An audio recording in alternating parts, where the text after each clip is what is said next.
So this is the final part of the process of collecting rocks at several mines in Arkansas and different places. We always collect things along the way, but at some point we have to go through them and figure out what we want to keep, what we want to share with people, and what we need to let go.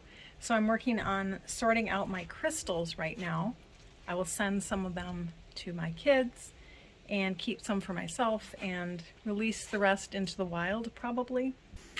Making my piles, so these are probably crystals that I won't keep. I've got a handful of crystals that I will keep, including some cool little clusters, and then these are my best crystals.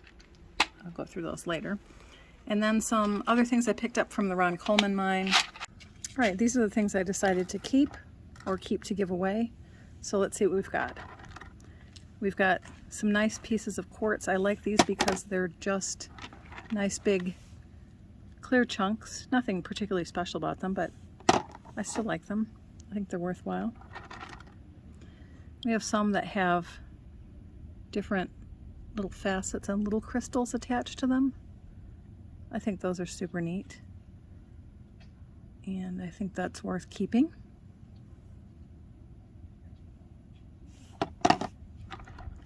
This one, I remember seeing the name of this particular kind of crystal, but you can see they're sort of embedded in there. And that one really appeals to me, and I think it's really interesting. I've got to look it up again and see what kind it is, but yeah, it's bounded on two sides, and then it's full of crystals in the center, sandwiched in there. I'll call it a sandwich crystal. And then I've got some nice chunks that do have like little clear points on them, so that's worth keeping. This one's also got a point on it, so we'll keep that one. This one doesn't really have a point, but it's nice and columnar piece of quartz, so I liked it.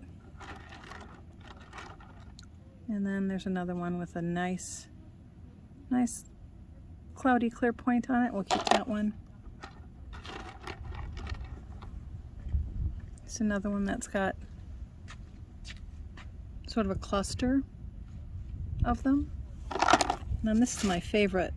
This is my favorite cluster. Look at all of those little sparklers in there, and they're super clear. I love this little crystal here, so that's definitely a keeper. We'll put that there to dry out. Another one, sort of just got a handful of little crystals on it. And then some other little bits. This is my heart-shaped rock from the Shale Beach. We'll keep that. And then we've got a lot of things from the Coleman from the diamond mine, and a lot of interesting rocks that I just want to keep and enjoy.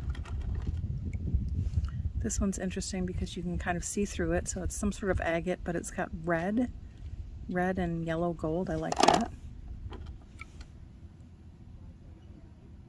Just some interesting rocks that I wanted to keep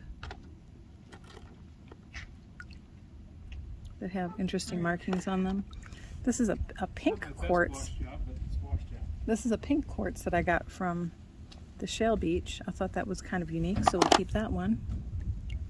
Oh, here's another cluster of crystals, probably from the Wegner Mine. This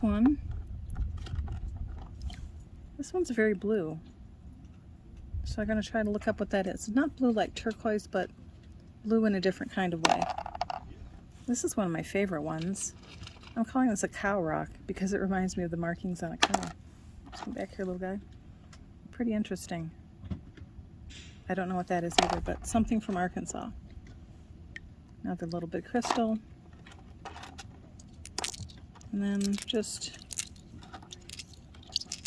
some other interesting rocks that I thought were worth keeping. Another crystal cluster, that one's pretty cool. And some more agates. Yeah, that one's super neat. I like it.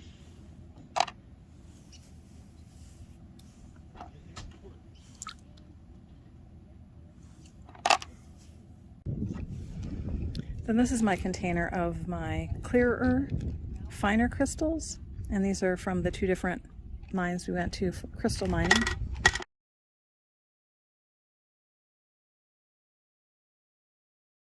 And I like these because they're nice and clear. There's nothing super great. Most of them are broken in some way. Bill really got the winners out of this bunch, but regardless, I still like these and will enjoy them, and will share some of them with my daughters who collect these kinds of things as well.